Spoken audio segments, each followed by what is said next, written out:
Hey, everybody, welcome back. We are getting ready to watch. I can't talk anymore. We are getting ready to react to some more Dahmer.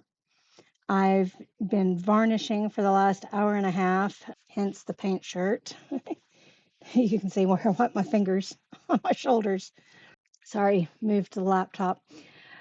We, it's been 1 week, actually less than a week, because I recorded it Wednesday night and this is Sunday afternoon.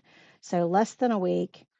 Luckily, I do remember kind of went on in the last episode, and that was going to bother me. I try to keep the outlet out of the view. You guys don't want to stare at the outlet, right? Um, Especially when I've got all my Xena stuff.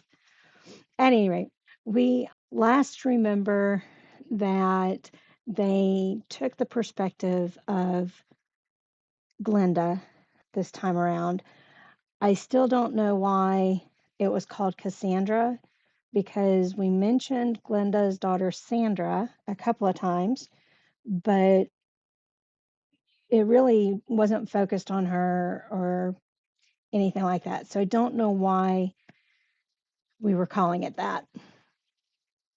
But also since then, somebody, oh my gosh, hold on. Let me get their username. They clarified something for me. Main03, which I think it's a different name on YouTube directly. So I hate the fact that YouTube has changed things up so that you can't put the user handle that you want, and it's using the user handle that you don't want, also that folks can tag you. At any rate, you could change the one, but it still displays the other in other places, and that drives me nuts. I like consistency. But Main03 said that Glenda Cleveland died in 2010, but wasn't Jeffrey's neighbor. She lived in the building next to his. She was suspicious of him, but she didn't actually know him. And his neighbors who were beside him were Pamela and Vernell Bass. They actually both liked Dahmer. Residents did ring the landlord about the smell, as they said. It smelled like chemicals and urine, but no one in his apartment building rang the police about him. So that makes sense. The show is going to alter things a bit to make it more story friendly, and not everything is going to be exactly what happened or accurate. In fact, some storylines, they make something up completely just to make things more interesting, maybe because there's a gap and nobody really knows what happened in that gap. But that's where we're at. I do plan on finding a video that talks about what was accurate in this series, what was not accurate, and kind of going from there. So I do plan on doing that when I finish this first season, and we shall see. We've got, and I said the wrong chapter that time. We were on episode, I think I deleted it already. I did. I do that so I don't get confused and redo one that I shouldn't. That was 7. I think we're getting ready to do 8. So let's just go ahead and bring it up and find out if it is for sure that episode and what the title is. I do have the dehumidifier on just because I've got the table full of paint. I'm waiting for it to dry and the varnish to dry, all of that. So got to keep the moisture out of the air. So we are on episode 8, and this one is called Lionel. Lionel is his dad, I believe. So I expected we would get this perspective. I wasn't sure. I also don't know if it's necessarily going to be his perspective since the last one was called Cassandra and we didn't really have Cassandra. So, but I believe dad's name is Lionel. So I'm guessing that's what we're getting ready to see. All right. So they've been telling him everything. He's having his breakdown. That's kind of where we left off on the first episode with him. Could I see him? Not an unusual request. He is his father. This is to be expected. It's okay. It's okay. I think he's saying it's okay because he just doesn't know what else to say. Not that he's excusing everything. And usually they're recording these How's Grandma? interactions, unless it's an attorney. Should we get around to fixing that AC?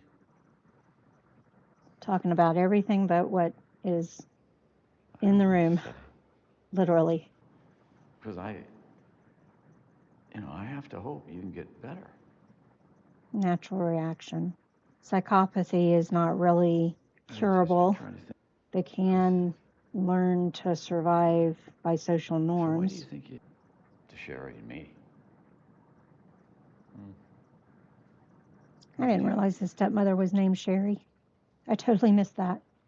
You're not going to lay this on me. No. I don't think he's blaming him. But he's explaining he got off on it. Fault. I didn't do this. Getting to the anger part of his grief, which is losing his son, the son he thought he had.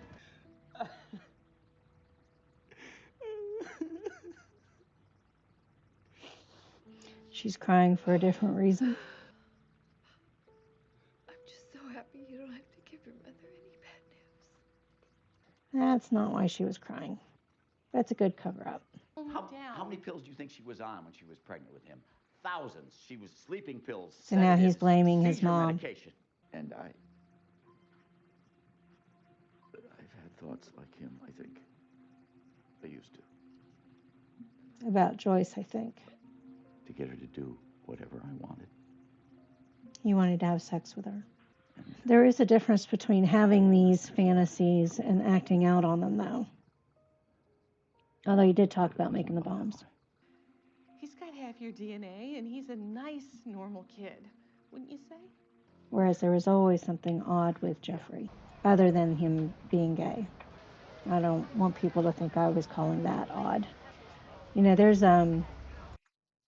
with certain mental health disorders, and I'm not saying this about psychopathy, but with schizophrenia, there's a certain vibe you get from somebody that kind of indicates that that may be going on with them. And I don't know how to describe it other than it's an oddness. It's something different in the way they communicate and their behavior. It's just this vibe you get from them. And most folks wouldn't understand until they've talked with someone who is suffering from schizophrenia. And part of it is because they've got all this noise going on in their ears while trying to have a civil conversation with someone. The compulsions that they have are kind of deafening to them. And so you get this flavor from someone who is dealing with psychosis, or it could be, I was trying to think of other diagnoses other than psychosis, where, because schizoaffective also has its own flavor to it.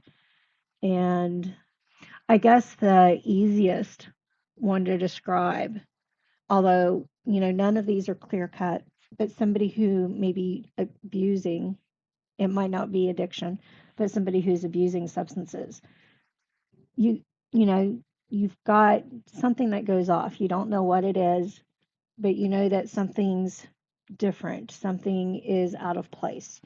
And that's an indication that something is going on. It might not be what you think it is. But yeah, I don't want to say that just because somebody has odd behaviors means that they've got psychopathy, or that they have a psychotic disorder, or that they have an addiction, or anything like that they have autism, because there's a whole continuum of that as well. And you may run into somebody who doesn't have you feel like something is out of place. I've got a layer of varnish on my arm.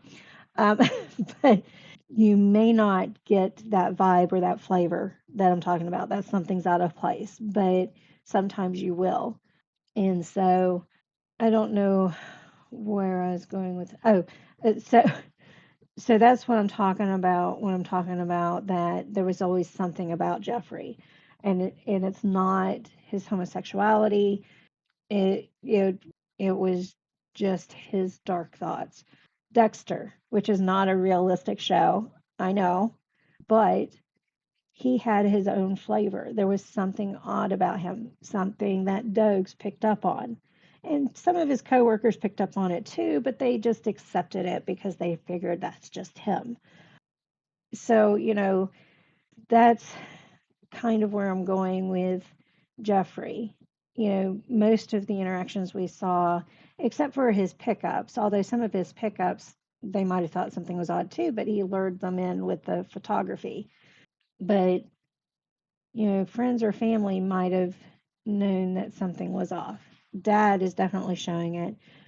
Joyce, like I said in my research, they were saying postpartum depression for her, but just what they're portraying in the show, at least, it feels like there's something more than that. And it might be because the show is misrepresenting her. I don't know. But it feels like more than postpartum depression. I've had folks come to the emergency department who were having postpartum depression to the point that we called DSS and admitted them inpatient to get them the help they needed. And the DSS stuff was, they agreed to it. We got DSS involved to make sure the child stayed safe and all that kind of stuff. We're mandated reporters in North Carolina for any kind of suicidal, homicidal, child abuse, elder abuse. And there's one other. I forget what the other is. I think there was a fifth one. Might be just the four. I always feel like there's a fifth one though. But, you know, I can, of all the DSS reports I've made, I can count on my hand the number of times I didn't have the person with me when I made the report. I always had the person with me when I did make the report because they have usually a better outcome if you did things together and not secretively. The only time I didn't is when I felt it would do more harm. Thought I felt something jump. and the only time I didn't is when I felt it would do more harm for the person to know that DSS was being called than good.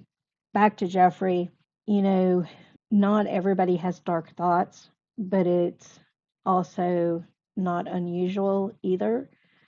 People have all sorts of thoughts that don't meet societal norms, but the big difference is whether they act out on it or not. Just because somebody has those thoughts doesn't mean they're a bad person or something's wrong with them or anything like that. It's your actions that dictate things. So, all right, enough of that soapbox. This is Dad's You're not house. allowed to be here. You can't. She has dementia. You come in here, you start going through her stuff, she's going to have a nervous breakdown. Come on. You come Come down on, here. please. Just let me put her in her room. We'll be out of your way. He has a point. Devastating wound on this community.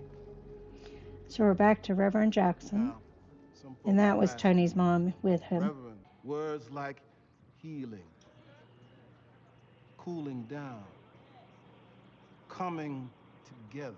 In other words, being dismissed. Those are all code words that mean exactly the same thing. Let's sweep this under the rug. I think I said swept under the rug last reaction. You can't fire us, trust me.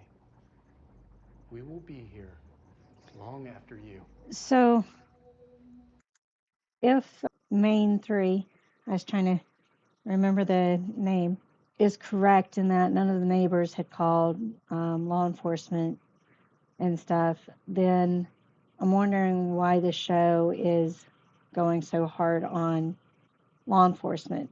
How much of the law enforcement interaction that we heard or saw was actually real. I know that some law enforcement gets a bad name when they don't really deserve it. I know that some bad apples are out there. So, yeah, the show is going hard on the law enforcement community, and I don't know how much of that is deserved. I'd like to know how accurate that is. The man who was almost Jeffrey Dahmer's final victim. Final victim? He's got a story. We don't really know that, do we? Because they bounced around in the timeline. He wasn't the final possible victim. There were people he killed after Tracy. I understand you had a sexual relationship with Jeffrey Dahmer. How did you meet him? Did you meet his family? Oh, yeah. He had a stepmother who was like a stepmother from hell, screaming at him all the time. So it sounds like somebody who was just trying That's to not true, Lionel. No, it's not true. None of it's true. get their 15 minutes of fame. You're on the cover of Newsweek and People magazine. You think I could take these with me? Just That's not the point, Jeff. We have to convince the judge that you're insane, Jeff. But I'm not insane. Well, at the time of the killings, then. No, Maybe he I wasn't. then either. There's a previous case that's it's very similar to yours, and it wasn't too far from here. What this guy did, it's Ed very Gacy? similar. November 16th, 1957. Or Ed Gaines. A man by the name of Ed Gein Yeah, had okay. been there the evening before. Wayne Gacy. I told y'all I mix serial killers up all the They time. walk around the back, find Ed a Gein shack. is one of the serial killers that Hannibal Lecter is based on. Gain did the skinning of people. Like lampshades were human skin. He ate them. I think used their bones for like chimes and stuff. Just stuff like that.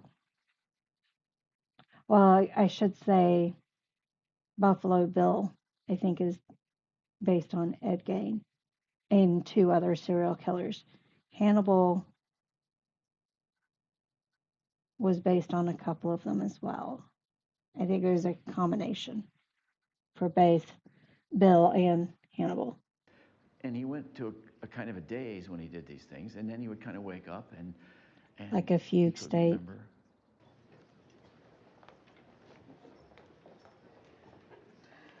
Is he going to confront Joyce? You still on those pills, huh? How many you fucking taking? Lionel, stop it! Yeah. We knew it wasn't going to be good if they saw each other. Deeply, deeply sorry I am for what happened. For what my son did. These usually do not turn out well. Why are you here, Miss Flint? The third time she's asking. If either of you Leniency? might be willing to say something in court tomorrow on behalf of Jeff. On behalf of Jeff? Yeah, that's not going to happen. We're living in a nightmare. Oh, wow. Jeff. I'm still confused. Didn't their son live? He had been drugged, but didn't he live? I imagine the statements are harder on the family than on anybody else. I left you alone. I can't believe that I left you alone. It's not Dad's fault. I left you alone. Time to go. And, I'll never forget. Some of the things he did didn't help, but it's not his fault. Joyce writing him a letter? This was coming for a long time now. Words can't express the scale of my grief. She's going to kill And herself. I try to take responsibility for the part I played in all of this. But denying I had any part in it Did she really kill herself, is though? a comfort I can't allow Like myself. in real life? And I am no longer willing to live with the guilt of that fact. To What all about her of other Jeff's son? victims. Oh, yeah. How did I not know that writing a book He's. is what I should She's trying to tell him Joyce is dead. She's okay, though. Yeah. I'll call him. Call him now. No, he's going to finish the book.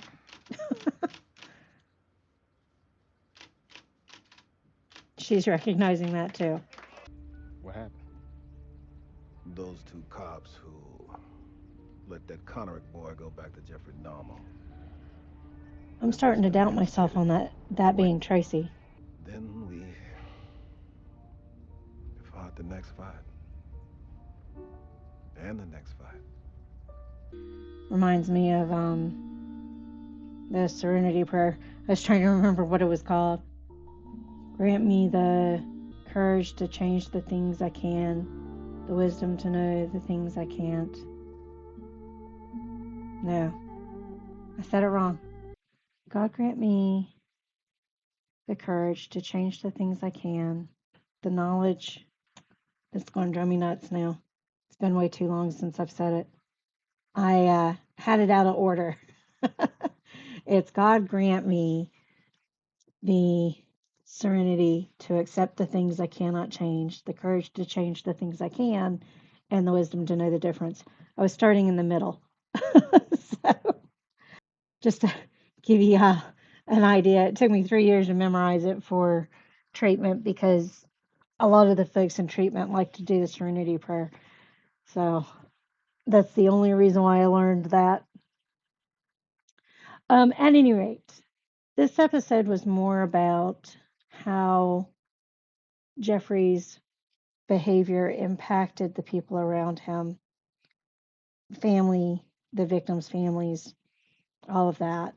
We saw Trace give an interview, which he probably gave several, and I'm guessing he did it more to get the word out than anything, although it's